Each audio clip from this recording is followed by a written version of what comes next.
Hi, this is Kimball Bullington, and this is a video about building a cause and effect diagram from scratch and putting meat on the bones of the fish.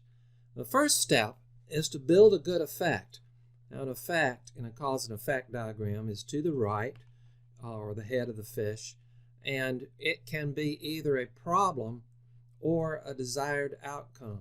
The vast majority of cause and effect diagrams, probably somewhere north of 70%, are dealing with problems, but just know that you can be dealing with a desired effect. Do this first and do it well. Time spent here is not time wasted. So some sources, it can be a management directive, basically saying you do this. Can be an out of control point on a control chart. Could be a tactic or objective, maybe coming from a strategic plan. Pareto analysis. A project charter could be giving you a desired effect. Sticky storm or some sort of idea generation activity.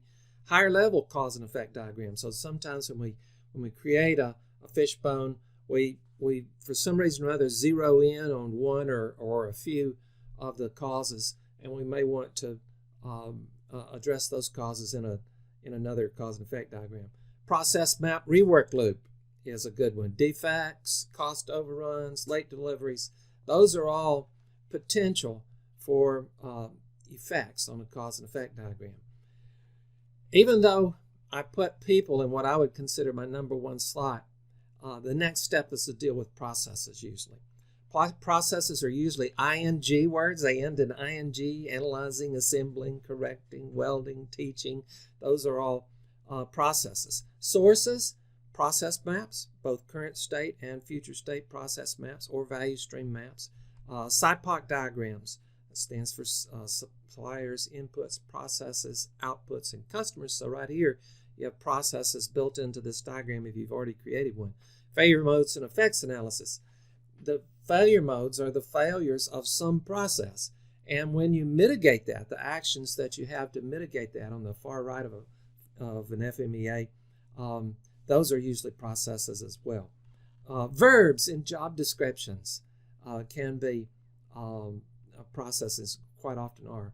And then again, sticky storm, some sort of idea generation process.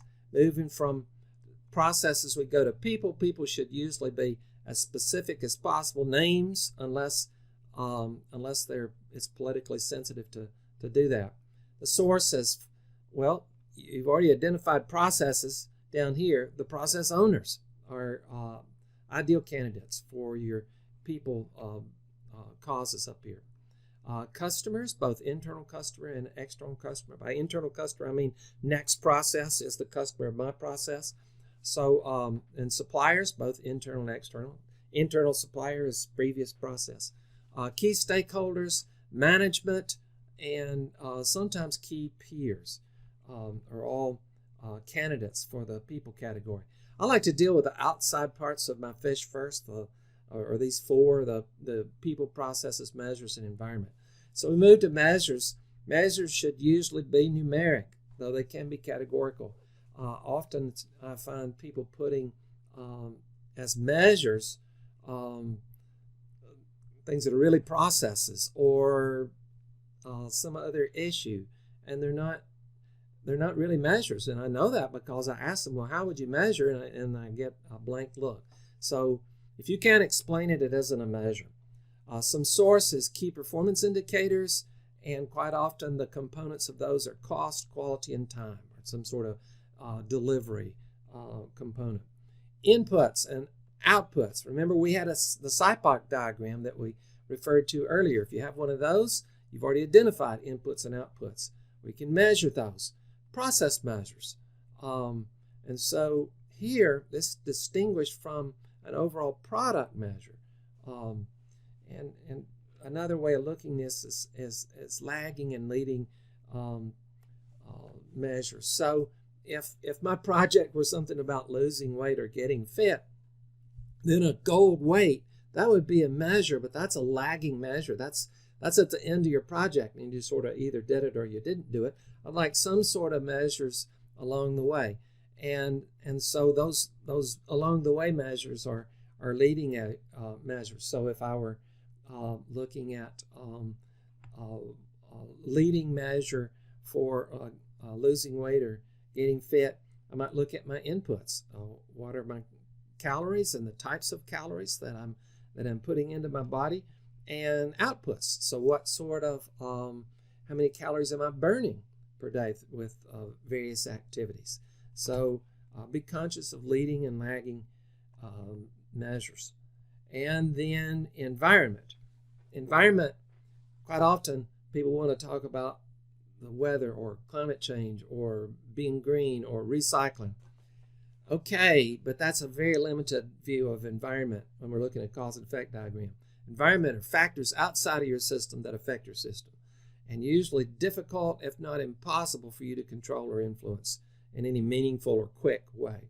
So I use the acronym NESTS, and the first letter is nature, weather, climate, disease, think pandemic.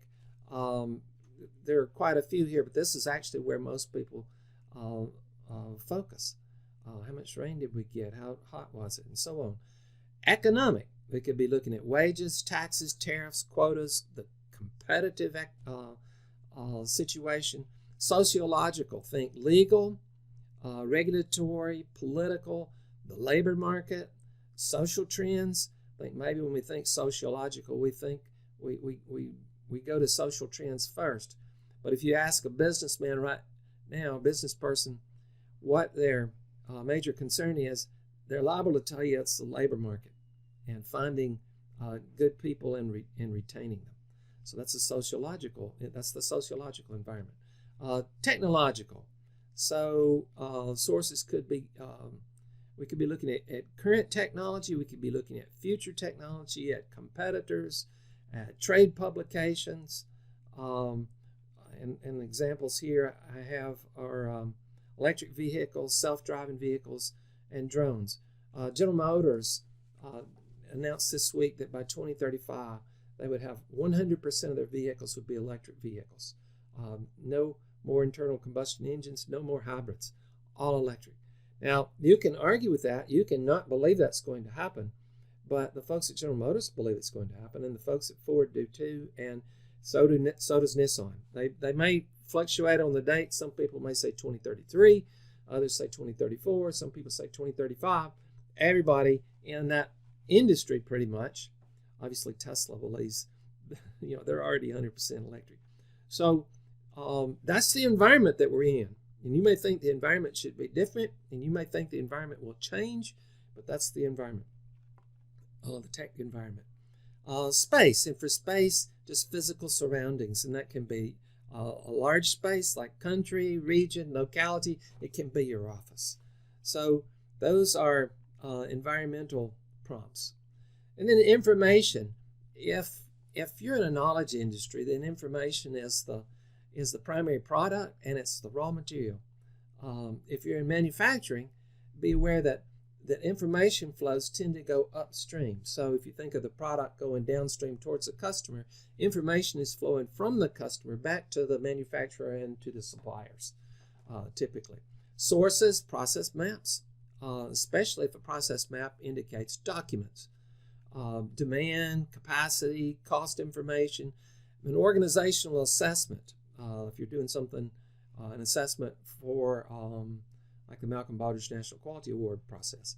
And then if you have some sort of supply chain database, that would be a source of information. Finally, technology. How's this different from the environment? Well, in the environment, again, I'm looking at technology that's beyond my influence. Here I'm looking at technology under my control. And sources could be current state process map, future state process map, competitor technology, or your own R&D or industry R&D. Now, I do want to say that for information and technology, sometimes I have substitutes. If I'm in manufacturing, maybe I have materials here instead of information, or maybe I have equipment down here instead of technology, or I may have some categories that are entirely different. I almost always start out with a cause and effect diagram that has people, processes, measures, environment, and then I question myself on these last two on what I should include. I hope this helps. Thanks.